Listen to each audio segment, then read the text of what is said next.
कक्षा 10 के प्रिय विद्यार्थियों, सूरदास के पाठ का अध्ययन करने के बाद आइए अब हम गद्य से आचार्य रामचंद्र शुक्ल के मित्रता नामक निबंध के कुछ अनुच्छेदों की व्याख्याओं पर अपना ध्यान केंद्रित करते हैं। एक पाठ के प्रारंभ में, इस लेख के प्रारंभ में एक अनुच्छेद है, हम लोग ऐसे समय में समाज में प्रवेश करके अपना कार्य प्रारंभ करते हैं जब हमारा चित्त कोमल और हर प्रकार के संस्कार को ग्रहण करने योग्य रहता है। हमारे भाव अपरिमार्जित और हमारी प्रवृत्ति अपरिपक्व रहती है। हम लोग कच्ची मिट्टी की मूर्ति के समान रहते हैं, जिसे जिस रूप का चाहे करे, चाहे राक्षस बनाए और चाहे देवता।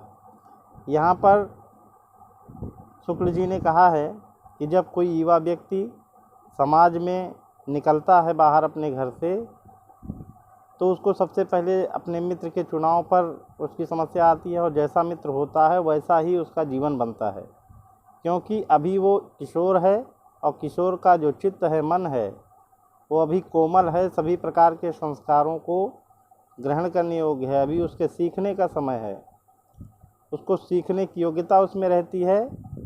वो उसकी भावनाएं अपरिमार्जित हैं, जिनका परिमार्जन नहीं हुआ है, और प्रवृत्ति माने स्वभाव जो है अपरिपक्व हैं, अभी उसमें परिपक्वता नहीं आई है, अर्थात उनमें विचारों की दृढ़ता नहीं आई है।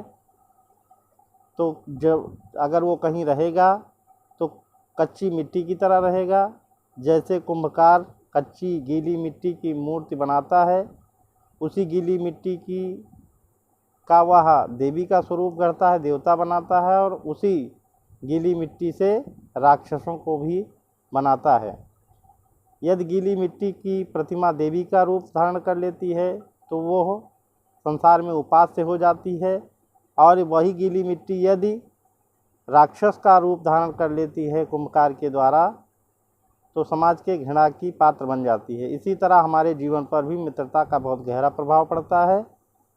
भाषा इसमें शुद्ध साहित्यिक खड़ी बोली है और शैली विचारात्मक है, और इसमें इन्होंने ये दर्शाया है कि हम जिस व्यक्ति के साथ रहते हैं उसका हमारे जीवन पर बहुत बड़ा प्रभाव पड़ता है।